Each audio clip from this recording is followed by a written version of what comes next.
So excellent. We're already into questions from the audience, and that's what we want. And questions that you have about how it engages you, or just things that you want to understand better. I think you've done a wonderful job, and thank you for helping us understand in more depth what the paradigm is that we're talking about. So let's open it up, and we plan to spend a fair amount of time. It's your show. We have microphones. Let's see if we need them. So let's just start. Who's got the first question?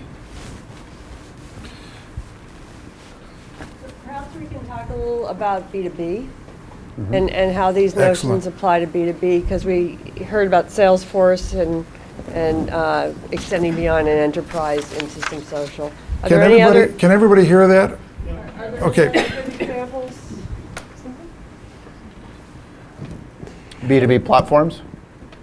Well, I think a lot of this conversation has been around B2C, and I think one of the questions, and it's one of the questions that I've had, Adrian and I have discussed a bit, and as well as Phil, is how does this paradigm apply to B2B? I think you need to change the distribution. Genentech's a great example. They have an internal app store, right? They're basically saying we want people to be able to just click and download an app that's there on their mobile device or their iPad. That's, I think, something we're going to see more of in the future. But that's still business to their, it's internal to the business. Enterprise to enterprise is most of B2B. How does that work? I think these all apply to B2B. I think there is, as we've seen, for example, with Salesforce, there's taking some consumer-oriented concepts like social media and bringing them back into B2B kind of environments and applying those to B2B environments. But also there's clear B2B examples. I mean, FedEx, that's a lot of B2B. They sell a lot to B2B. There are other examples in all of these quadrants that fit there. Banking, telco services, ERP is a great example of time on autopilot. A lot of times they get embedded in the corporation, and trying to get them out, it's kind of hard to get them out because the time and effort it would take to replace that. And so that's an example of where you want to expand and build out your ecosystem so that you're further embedding into those business processes and becoming that maintenance renewal kind of company. So you want to add on with partners that will enable you to either gain more maintenance revenue or ensure that the disruption to your platform is not going to change within that customer environment. So that's a good example. Yeah, when we released Chatter, so it's an internal social network, right? So sales could talk to service, you could talk to the CEO, et cetera. What happened was the number one new feature request was, how do I talk outside? How do I talk to my customers? How do I talk to my partners? How do we integrate that? Wow, did that become quite a big buzz within our company, and a huge privacy issue, because you're talking about customer data and your chatter around that, and then trying to integrate that to someone else's environment. And we pride ourselves so much on privacy and security and everything else. So it was a huge challenge for the engineering guys, and they went right at it. And sure enough, I think actually this release, we have chatter-to-chatter or org-to-org communication is what we call it. So companies can talk to other companies and interact through that social network. And so that's how now you can begin to converse socially between business to business. And thankfully it worked out pretty well, but we didn't even think about it when we first came out with Chatter. We just thought people needed to talk within the company, and sure enough, you're right on, which is B2B, how do I communicate? So, just curious,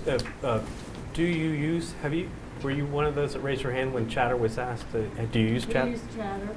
We also use PRM. Yeah. Another right.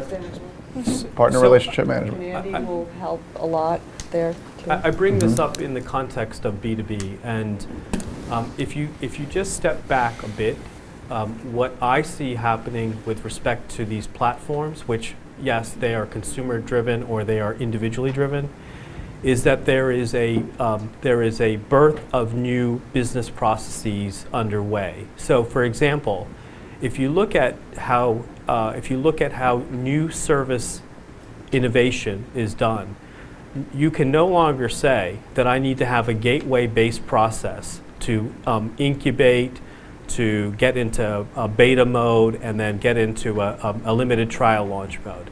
You're wrong. By the time you get it through that gateway process, your service is probably going to be replicated or copied or something just by circumstance by another player in the market, either direct competitor or emerging competitor. Instead, you put the concept, whether it's through Chatter, which is a reach out, which is saying, do we need to add more functionality in our hire to retire process? And you can put that out to your own firm, like ADP could do such a thing, or you can put it out into ADP. ADP can put it out into their base of clients, right? They have a monster base of clients, and they can begin to incorporate not just simple feedback, but robust feedback. And I think that this is where the birth of processes is coming. NPD, new product development, new service development. There will be a much greater collaboration of how you ingest this information for the sake of having standard services, shared services that businesses will provide. And the number one conversation we have with some of the company, speaking in terms of PwC, the number one conversation we have from players who are mature in their market is, how do I organize my information, stratify what I want to expose to my value chain, and take I'll call it a gravitas role around customer data analytics. You can look in the life science players, the pharmas are doing so. Procter & Gamble, as they have proclaimed for now 4 years running that they intend to morph into an entirely digital enterprise, they are saying we're going to vertically integrate from a consumer products player into a retail information provider. The retailers are doing the same thing, but they're saying we're just going to, whoever does it best, does it best. In the end, it's about supply chain throughput, right? So this is why I wanted to make sure that there is a very strong business-to-business strategy orientation coming around. In